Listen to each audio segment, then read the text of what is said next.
So good afternoon and welcome to the State of the State Standards. Our presenters today are Joanie Funderburk and Raymond Johnson. If you have any questions for the presenter during the session, please feel free to enter those into the chat at the bottom of the Zoom room screen, and we will address them at the end of the talk. On that note, I'll hand it over to our presenters.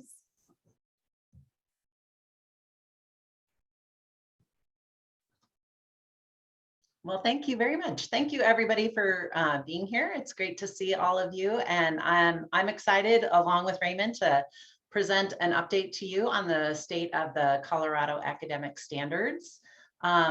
So I just want to start by saying, and there'll be a slide to this point in just a minute, that at any time during the session, if you have questions about the standards or specific things that you'd like us to address, we would love for you to just throw those in the chat box. And we intend for this session to be really flexible and kind of informal. So happy to adjust on the fly if we need to be sure that you get what you are hoping for out of this session.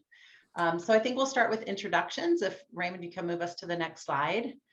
I am Joanie Funderburk. I am on this session as a presenter because I was the chairperson for the revision, review and revision process for these, the math standards that happened from 2016 to 2018. I also serve as the immediate past president of the Colorado Council of Teachers of Mathematics. And I bring over 32 years of experience in math education, including 20 years as a classroom teacher, 7 years as a district math content specialist, and then 5 years in the nonprofit space, working specifically around standards implementation across the country. Raymond? And I'm Raymond Johnson. I am the math specialist at the Colorado Department of Education. And I worked with Joanie on the math standards revision between 2016 and 2018. And still will, and I still live with our choices every day. But I'm happy to. I used to be a teacher in rural high schools in Colorado and got my PhD in math ed from CU Boulder.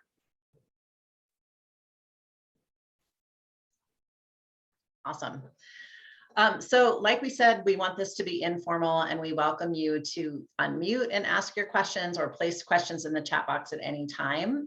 It looks like we're a small enough group that we can definitely take this any direction that you all are interested in having us go. So please don't hesitate to stop and ask a question or ask for clarification on any of the slides that Raymond and I prepared to present to you. I feel like for homework, we could make Rebecca and Chris put together their own intro slides so they can introduce themselves to it. So yes, I think Joanie and I know most everybody else in the session, but it's small, but speak up. We'll answer whatever questions, even though we've got some prepared materials.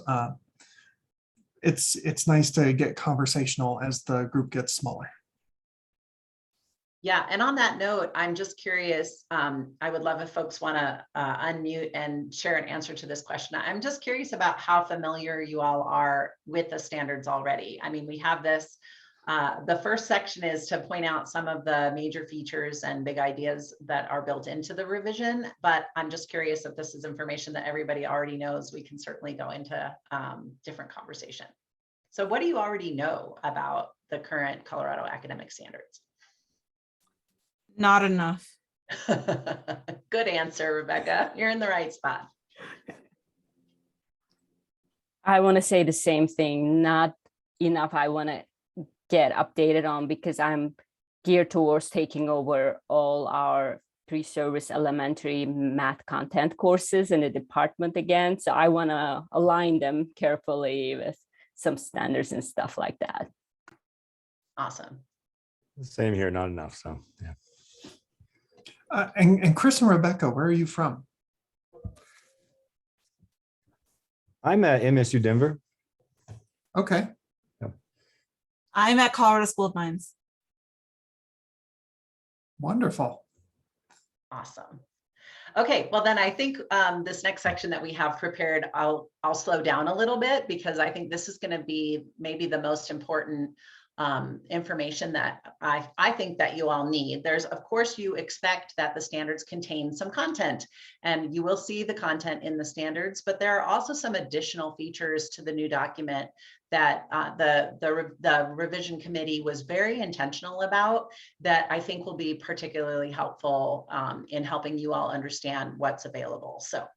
So let me start with the major organizational structure.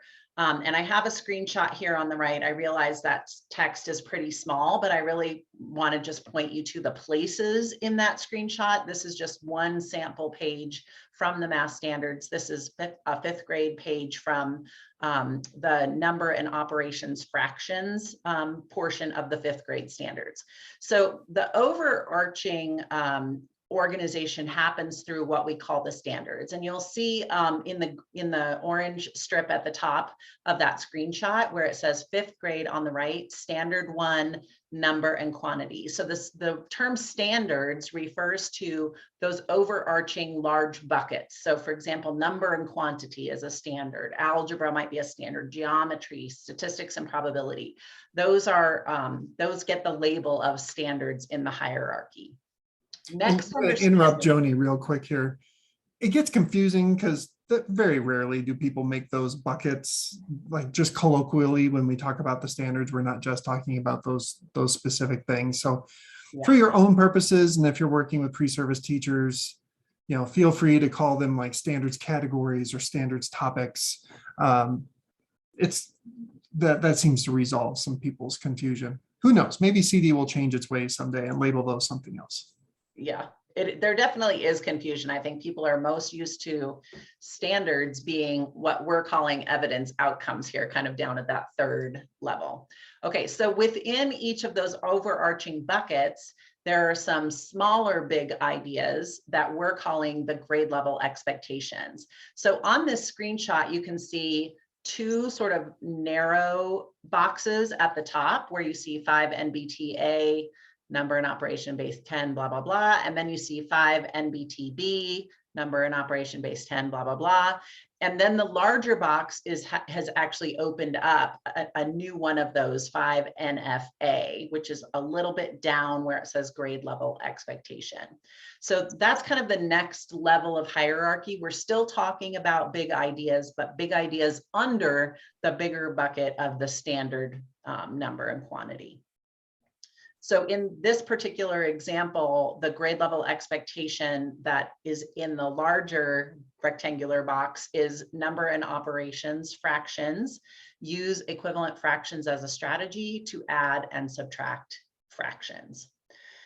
And then we go into the most refined area, again, what we would typically call standards, but we're defining those as evidence outcomes. And the evidence outcomes are the specific descriptions of what students need to know and be able to do. So we see that on the left-hand side of the lower box where it splits into 2 columns. The left-hand side has the evidence outcomes, and there's an A and a B here that fall under and help us really flesh out what does it mean to use equivalent fractions as a strategy to add and subtract fractions. What does that actually look like? And in many cases, you'll see some italicized text that gives examples or further explanation to help understand the exact meaning of those evidence outcomes. So all of this structure was put into place to help Colorado standards structure better align to the structure of the Common Core state standards. So you'll notice in the evidence outcomes at the end of the text for A and B, parenthetically, we have the corresponding Common Core designation. That would be how Common Core would identify that specific statement. So that we're just helping educators make the connection between what's in Colorado and where they would find that same language in Common Core. All right, questions about the organizational features, or Raymond, anything you want to add? I was just going to say that if you're wondering about how closely aligned Colorado standards are with Common Core, it is pretty much a one-to-one relationship. Every grade level expectation is a cluster heading in Common Core. They call it something different, and they may not be word for word the same, but for all practical purposes, by the time you get to actually teaching and learning the content, they're pretty much the same in Colorado and Common Core. And if you want really specific examples, I can dig them out for you. But the clusters are the GLEs, the standards are the evidence outcomes. And so if your students are using materials that aren't specific to Colorado, they'll still be able to navigate them just fine. Awesome, thank you. Okay, so that being said, I want to actually, and Raymond, can you go back for just a second? Because I want to point out that on the lower part of that box on the right-hand side, you see some additional components. And this is really what separates the Colorado academic standards from the Common Core. All of that stuff that's on the right-hand side, and I hesitate to just call it the right-hand side, but that's where it is, sort of physically on the page. That is where we spent the majority of our work as a revision committee. This is the content that we prepared during that process over those few years that we worked on this. Reordering and renaming the Common Core, as Raymond said, it was mostly a cut and paste job. We made a few minor changes, but this additional content on the right-hand side was our primary work, because one of the major goals of the committee was to ensure that the document was actually meaningful for teachers in terms of instruction, and not just something that, a district specialist would go through one time and align curricular resources to, but really we wanted the standards to be a living, breathing document that teachers would interact with regularly throughout their planning and instruction, and support them in helping students actually learn the content. So we're going to take a little bit of time and carefully show you what's included in some of these components on the right-hand side. So the first one that we're going to talk about is what we titled Coherence Connections. So as you may know, one of the founding principles of the Common Core, when they were written to replace the old standards prior to them, was that they would have coherence. And what that means is, math makes sense. The concepts in math are connected to one another, both across grade levels and within a grade level. And we wanted to be sure that in the Colorado Academic Standards document, those connections were made explicit. So we created this Coherence Connections section, and you'll notice throughout all of the grade levels that it follows a similar pattern. The first statement under Coherence Connections gives the teacher indication about how important this content is in terms of the full content of the grade level. So we'll call things either major work of the grade, meaning they are among the most important concepts that students are working with for that grade. We might call them supporting work of the grade, and supporting is meant to say, this is additional stuff that you shouldn't be spending a whole lot of time on, but you should be teaching it in ways that support understanding of the major work. So these are some sort of tangential or maybe specific concepts that help students build their understanding, their robust understanding of the major work of the grade. But the major work is really where educators should be spending most of their instructional time. And when I say most, I'm talking about like 75% of their instructional time at the K-8 level, and probably 60 to 65% of their instructional time at the high school level. After that indicator of how important is this content in the scope of the whole, the math of the grade, then the next thing that you'll see is what are connections to previous grade content, what are connections to within the same grade content, and what are connections to future grade content. And sometimes there'll be more than one connection in any of those categories. In this example, we have one connection to grade 4 the year before, one within grade connection and at grade 5, and then one next grade connection, really grade 6 and 7, about where this content is building. So I'm going to just pause here for a minute and let you reflect, and feel free to share how this section serves that purpose that I talked about earlier, where we really want this document to be something that educators use to help them in instruction. So what ways would you see, or if you're a teacher, would you use this in your planning and instruction?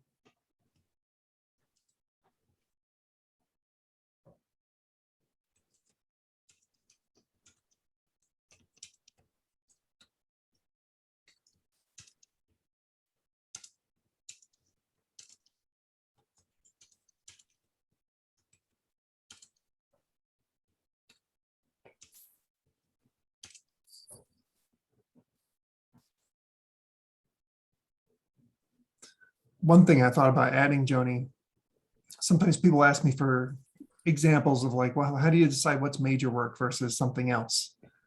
One of my favorites that I think is really clear is in typically in the lower elementary grades. There's some geometry stuff about understanding attributes of shapes and the names of shapes. Most all of that's labeled additional work of the grade. Like, we want students to learn it, but we're not necessarily going to need a lot of time to learn it. And if they don't get it right away, they've got time. They'll learn their shapes eventually. Place value, I can't say those things about place value. You fall behind on place value and suddenly lots of things become very difficult. So that's why place value is definitely major work of the grade versus something like geometric shapes. Great. Thanks for that addition, Raymond. Yeah, that's really important. Those designations were not arbitrary, and they weren't always made by the committee either. You know, the idea of whether something is major, even like major versus supporting, comes to, you know, how important is this for future work? You know, how much longevity does this concept have in terms of a student's progression through the mathematics? So those are kinds of the kinds of things that help create that designation, not just, oh, we think this is really important, but that it actually, you know, is foundational for future learning. All right, well, I appreciate Kim adding in the chat box that the Coherence Connections are used in their curriculum documents. And in my experience and my work with teachers, they really appreciated understanding, you know, what are the things that I should tap into in terms of students' previous knowledge before I teach this content at my grade level. And then in terms of the future grades, how do I know where I'm supposed to stop?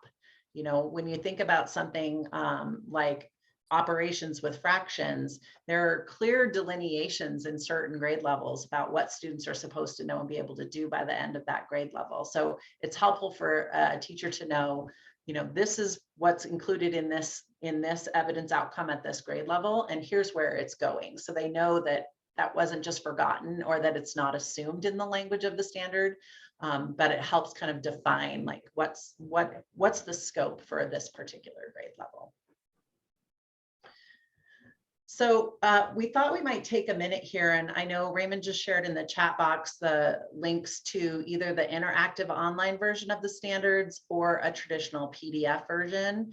And we wanted to give you a moment to explore a little bit, both so you can experience the structure that I described earlier, and also to look for connections that happen across grade levels.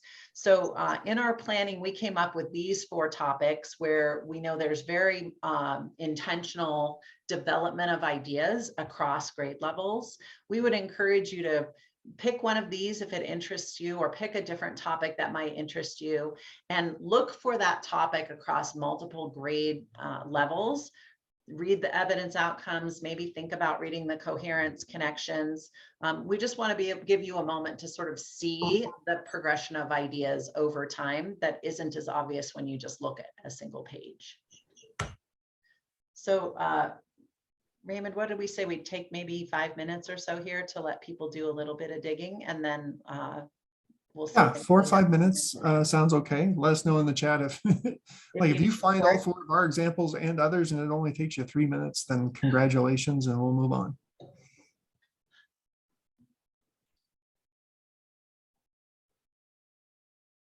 What do the stars mean? Oh, great question.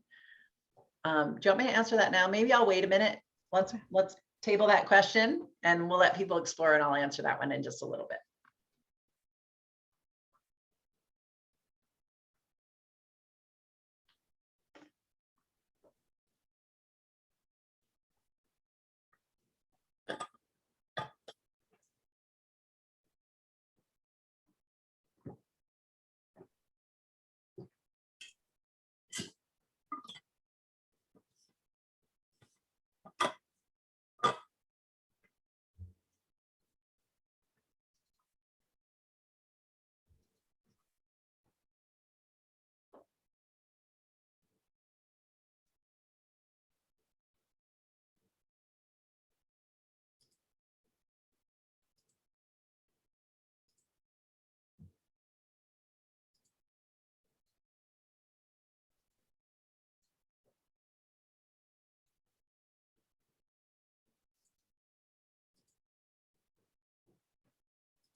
take a moment to wrap up what you're looking at.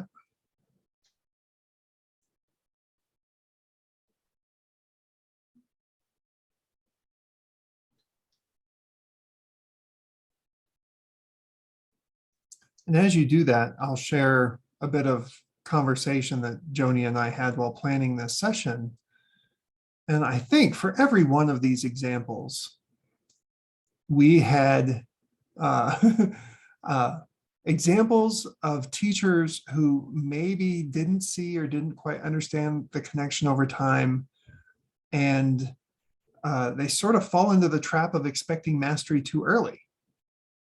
Now, getting mastery early from students is not a bad thing, but sort of sabotaging students' opportunities to really understand something before they're ready to is something to avoid. So, I've walked into fourth grade classrooms and they're trying to have students do long divisions with multiple digits. And it's like, no, I understand you see something about division in fourth grade, but you really need to look at fifth grade and look at sixth grade to see how we're playing a long game here. And students have time to master this. They don't need to know it all at once. Yeah, and I just want to piggyback on that because I think, Guldan, I'm thinking specifically about your situation and working with the elementary pre-service teachers. That's where that's most dangerous, right? Like the progressions, especially to fluency with operations, are so important to pay attention to, because it's, the old way, or the kind of, old-fashioned traditional way of teaching is the algorithm is front and center. We focus on the procedures so that students can get answers. And the beauty of the rewrite of the Common Core and what we have here in terms of the Coherence Connections is actually we have time, especially in K-8, to really develop conceptual understanding that we know is going to take students so much further. But there has to be caution and attention on the teacher's part not to bring the algorithm in too soon. And you'll see very intentionally that it's a year or 2 years of conceptual understanding before they're expected to have fluency. Fluency is the keyword you want to look for.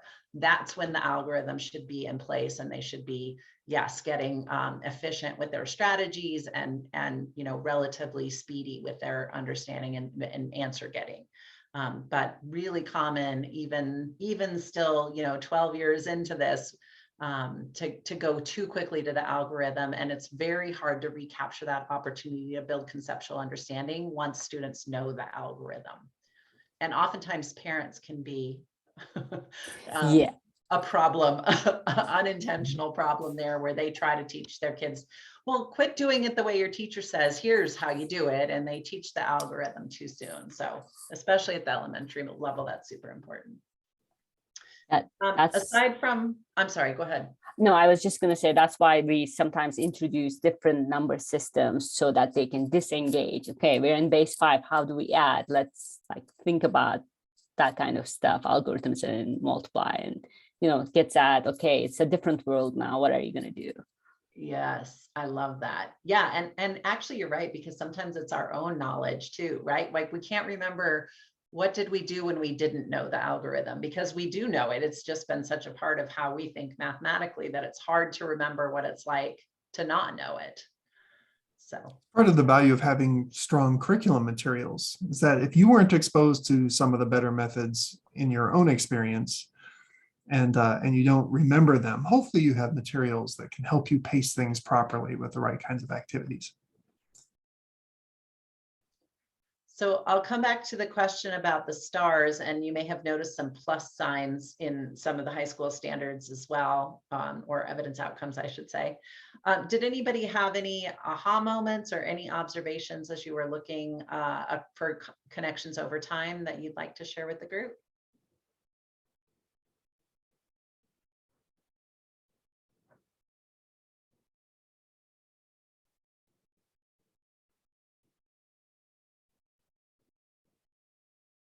We didn't really give you a lot of time, so it's okay if you didn't have any aha moments. Totally fine. I'll share an aha moment of my own, because I had lots of time with the standards when I was editing all the revisions from the committee. It took me a while to see it, but after a while, I really appreciated how quite often there was a grade level expectation that really focused on conceptual understanding. And then I could find a complementary grade level expectation with a set of evidence outcomes that dealt with the procedure and fluency, applying those understandings. Sometimes they were right next to each other in the document. Sometimes they might have been in two different standards categories. Sometimes they might be in different grades. But that was enlightening to me to help me see sort of the long game being played.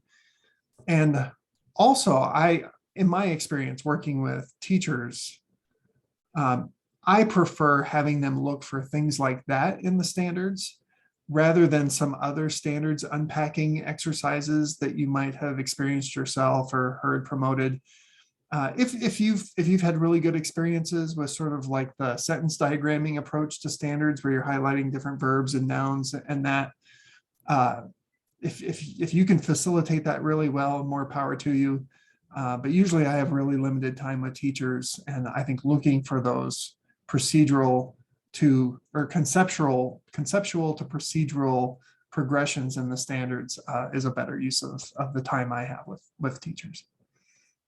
Yeah, and I would just add on to that, just a plug for there are some really well developed activities for help seeing these connections over time that work particularly well with groups of teachers. So if you're wanting a structured way to get teachers into the standards and into the documents to see this progression over time, there's an activity called the Coherence card sort that is particularly powerful for doing that. If you're interested, you can message me and I'll be happy to point you in the right direction to find that and use that. Before we go on to the last part, I do want to come back and talk about the stars that Rebecca noticed. And again, you might have seen some plus signs in the standards as well. So the stars and plus signs are going to be some notation that you'll see just in the high school standards. At high school, in addition to the big content buckets like number and quantity and function and algebra, there also is a big bucket called modeling. And that's about the importance of using mathematics in what's called a modeling cycle, where students apply the mathematics they know to an authentic, contextual, real-world situation, and then use mathematics to model that situation, do some computation, find some results, check their results, and then maybe adjust and go through the cycle again. So there isn't any specific content, mathematical content in the modeling category, but there are stars to indicate the evidence outcomes that lend themselves to make those connections to modeling. So those are there to indicate this is a prime opportunity to think about that modeling process and that modeling cycle. And as you're engaging students in this evidence outcome, modeling should be a part of the conversation. The other symbol that you'll see in the high school standards, and this is one other place that also differentiates Colorado from the Common Core, is the little plus sign. So I've got pulled up high school standard 1, number and quantity. I'm at grade level expectation C, which is, and you don't have to go look at this, you can just listen because the math will make sense to all of you. This is the complex number system. Use complex numbers in polynomial identities and equations.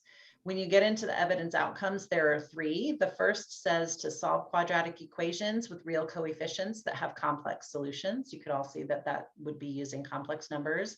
And then the other 2 have a plus sign before them. So B says extend polynomial identities to the complex numbers. And C says know the fundamental theorem of algebra and show that it is true for quadratic polynomials. Those 2 are indicated as plus standards, meaning that those are expectations for students that would have a STEM pathway. They're going to take calculus in high school or college. So these are not going to be outcomes that are intended for every student. They're considered advanced evidence outcomes that would be part of a STEM pathway progression of courses. In Colorado, we added, and Raymond, I should have this number at my fingertips, but I don't, so correct me. I want to say 21. I think we boiled it down to 10. Okay. So maybe it's 21 that are there total now. It's I don't know why 21 that total. number's in my head. We took, in the Common Core, we took all of the standards that were labeled with a plus, and kept them labeled with a plus, saying these are advanced standards. But then we also added the plus sign to 10 more standards, saying we don't believe this is content for every student to learn. We believe this is content for students that are on those STEM pathways. So that differentiates us just a little bit from the Common Core.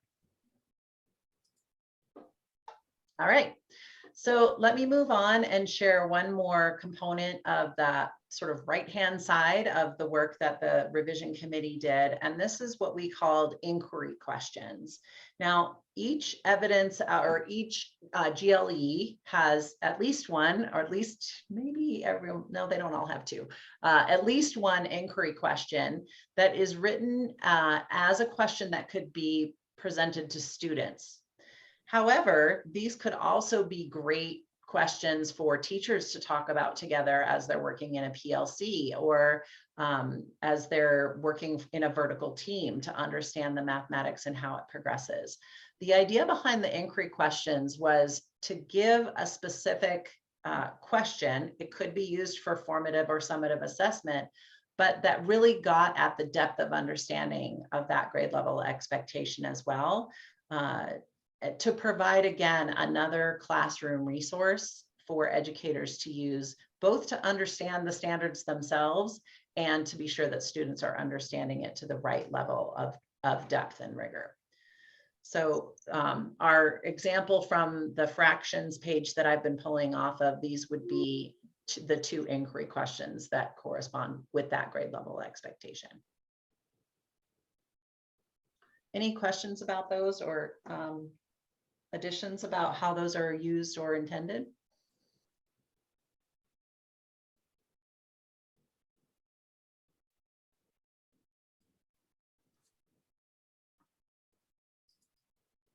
All right, well, I'll turn it over to Raymond to talk about how teachers use these standards. Neither Joanie nor I work in schools full time, and we've been classroom teachers, but it's been a while. So we thought we should at least ask a few people who work in classrooms or very close to classrooms some thoughts about standards. Let's go ahead and share this one. This comes from one of our board members who teaches at Pueblo West. And she says, you know, she uses the standards in her classroom to decide on what scale she should be teaching concepts, what students should be learning, how certain strands develop over students' careers and contribute to other concepts. And it's useful when she's assessing what gaps students have, or she needs to extend topics.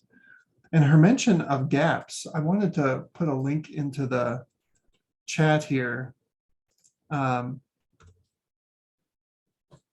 Particularly with the pandemic and so many students having difficulty attending as regularly as perhaps they normally would.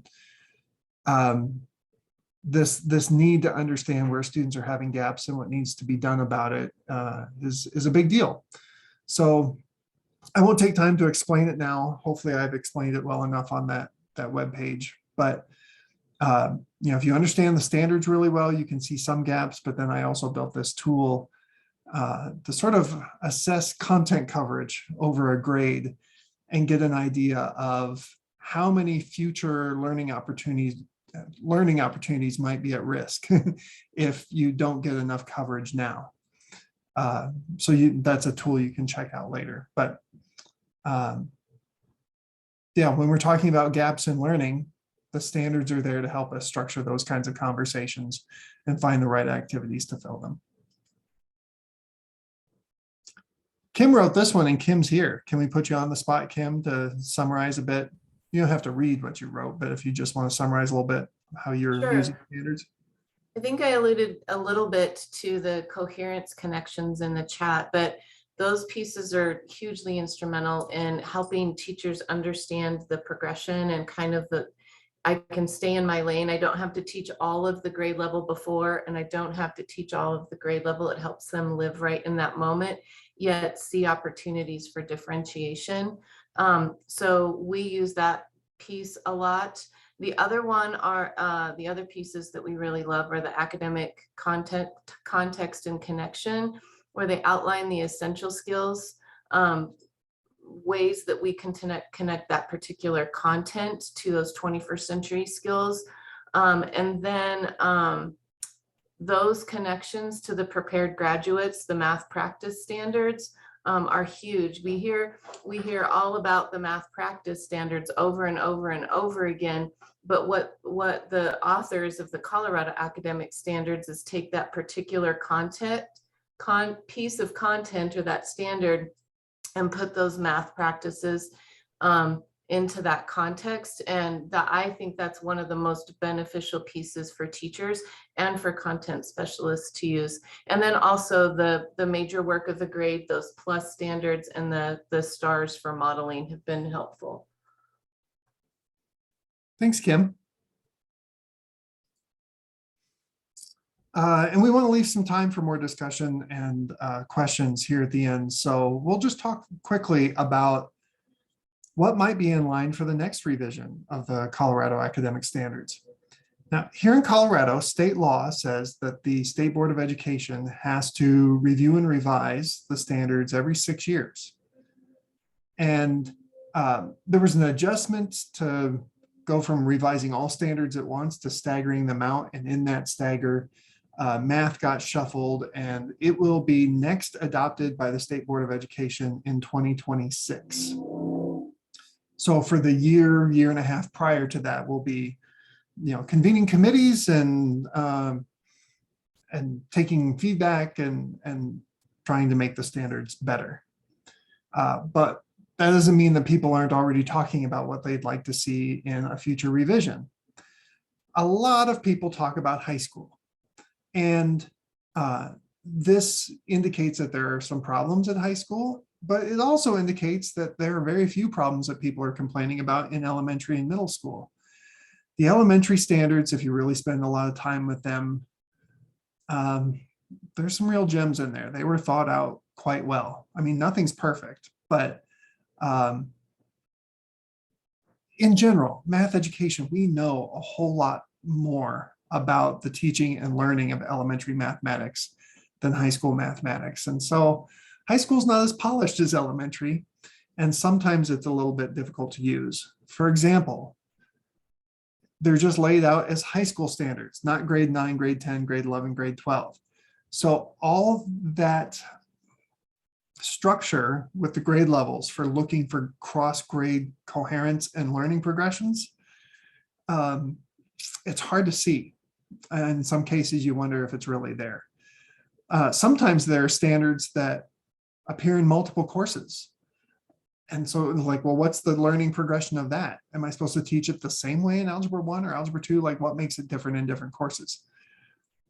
Now, a well-trained professional math teacher will figure that out, but it's an area where the document could be more helpful, I'm pretty sure. And then there are these questions that we all wrestle with as educators, pretty much regardless of content area or grade level. Sometimes some of our topics start to sound pretty outdated. We replace them with other ones. And sometimes we wonder, is it enough to just like teach something for a day? Everybody knows that, you find students in your classroom who just don't remember something that they encountered in previous grades because they never got proper time with it. It's like, well, you should have learned that in high school. Sounds great as a college instructor. But it's just always that challenge. Maybe it needed 3 days of learning and you could only give it 2. All those things will be reflected in future standards revisions conversations, just like when Joanie was talking about the plus standards at high school and having to make some really tough decisions about what standards really should be expected of each and every student versus just those who are going on to some sort of STEM future.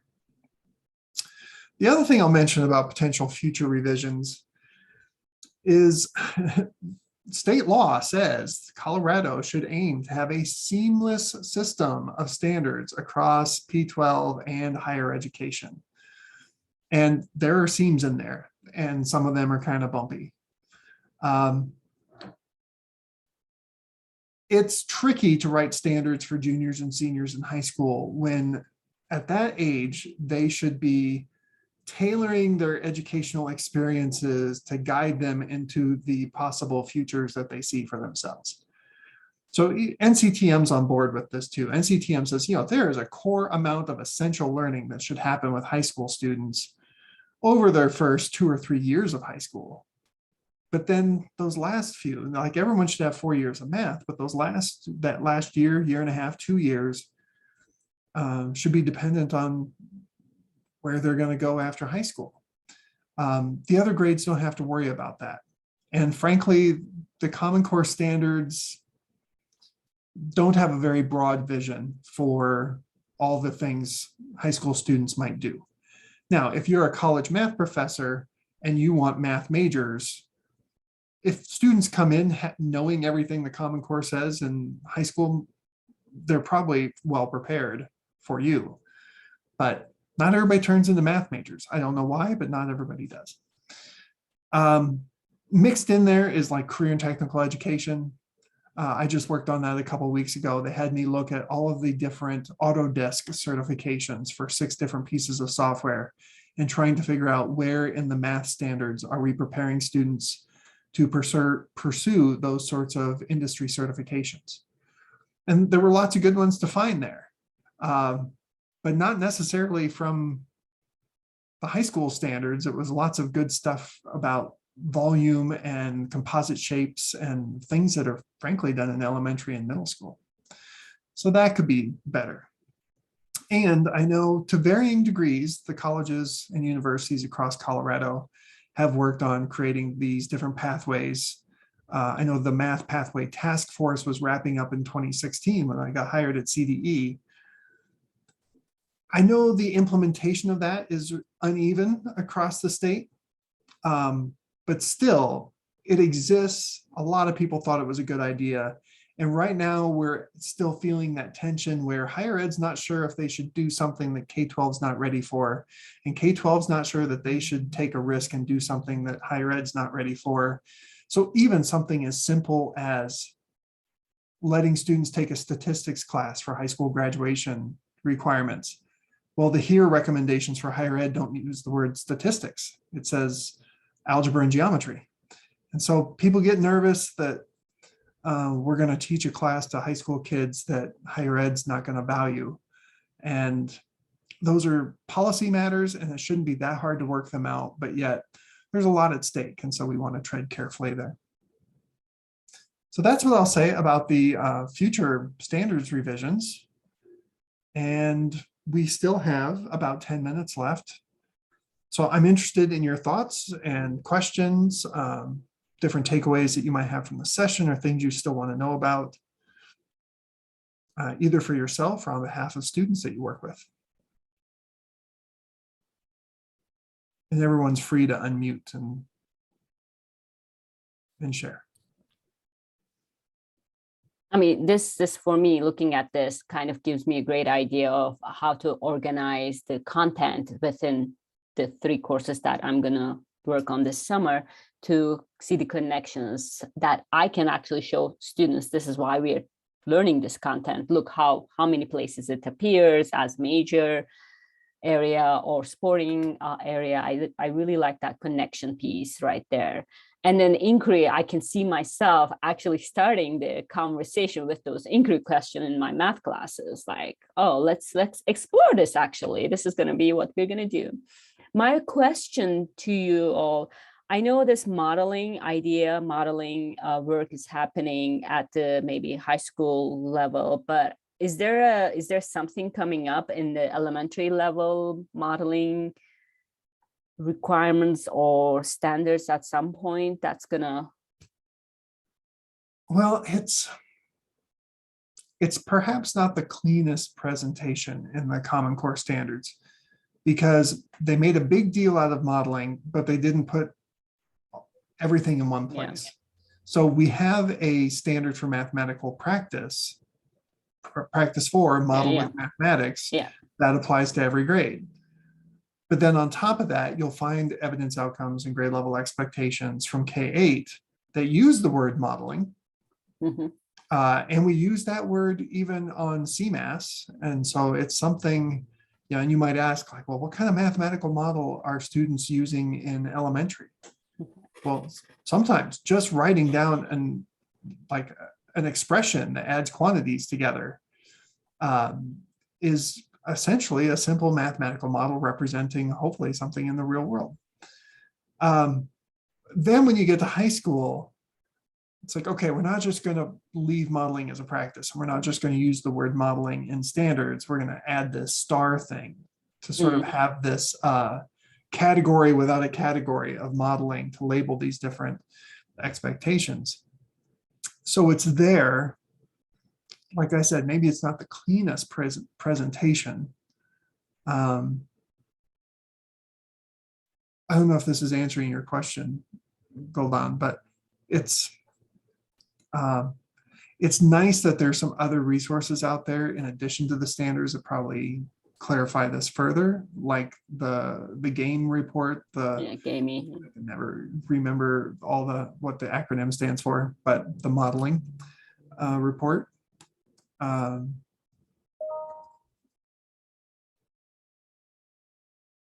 Joanie, do you have anything to add? No, I think you said a lot about it.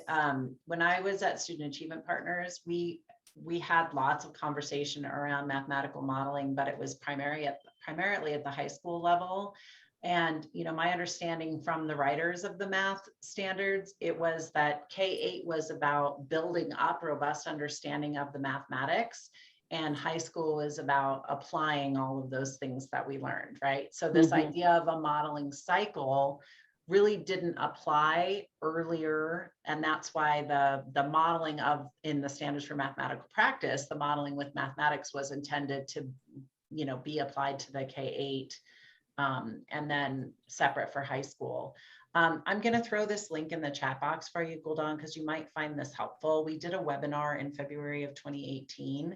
And not that you would need to go watch the whole thing, but there are some nice example problems that span all the grade levels that are meant to be mathematical modeling. And I think I have some other resources I could dig out for you. If you're interested, just let me know and I can find some more in terms of the elementary and what should modeling look like. Thank you. Yeah, I'm definitely planning to bring that piece in with some examples. Yeah. Yeah, and at a really basic level, we know that too often modeling problems from a distance just look like a typical word problem. And to some people that signals, oh, we'll do those at the end after all the procedures are mastered. And so still I think that's still the main battle to fight with the typical K-12 teacher. That these problems are really a rich area for learning mathematics, not just applying the mathematics you've learned.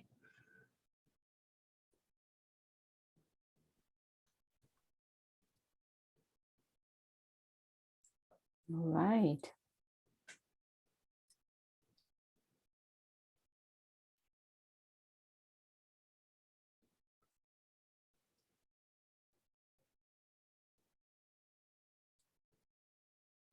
I remember my general ed math course in college was Intro to Math Modeling. It was kind of progressive for the university at that time. They would not accept calculus as gen ed math credit. Wow. So it was Intro to Math Modeling, and we had this wonderful problem about snowfall dropping at a certain rate, plows removing snow at a particular rate, and then coming up with predictions for how long it would take and how many plows you would need. The kind of problem where your model is definitely wrong. But maybe it's useful, and no one really knows the right answer. And we know snow doesn't fall at one rate, and we know trucks don't drive at one rate, but you do the best you can with the math you have. And sometimes you don't even have to use the fanciest math to get something where if you're attending to precision, your precision's still okay. I don't think I'd ever seen problems like that before I got to college. Now, hopefully with enough modeling in the standards, students get a sense of, it's like, oh yeah, I need to predict something. There's some math involved. I don't know exactly how to approach it, but that's what's going to make it interesting. Yeah, exactly that message. Yeah.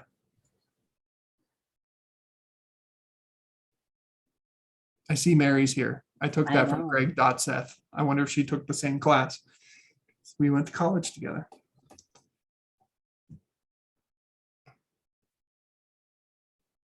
I thought I had turned on my camera. Sorry, I was not trying to lurk. I didn't realize it was the same link actually. Oh, it is the same link? Oh, that's good. Oh, To know. is We it? just I get to don't. hang out. Great. Yeah, it is No. the same link because I just I clicked in on the 4 o'clock link and I was like, oh. Okay. Now I'm worried. Did I send the wrong link? I do see Rebecca bowed out. John is here. The rest of us are all friends and board members. So, so John, now's your big chance. Otherwise, we're going to formally wrap up here. And for the purposes of the recording, if you have further questions, part of my job at the state of Colorado is I'm the math content specialist, and helping be your guide to the standards is a big part of what I do. So you can reach out to me. If you work with pre-service teachers and you want to book me to visit or zoom in and answer their questions or give them a little pep talk about the standards, because I know they can be kind of intimidating at first. Presented the wrong way, they look like they suck all the creativity out of being a teacher. But actually, when you dig into them, it's like, oh, wow, like I get to be a storyteller. And the standards are telling me some big notes I got to hit along the way. But the rest of it can be this huge opportunity to, to build experiences for your students. So there's a number of ways to get a hold of me. And Joanie's never far away. I won't give, she was a volunteer on a limited term basis, so she doesn't have to deal with all the standards questions anymore, but I know she's But always I'm helpful happy to. when people ask.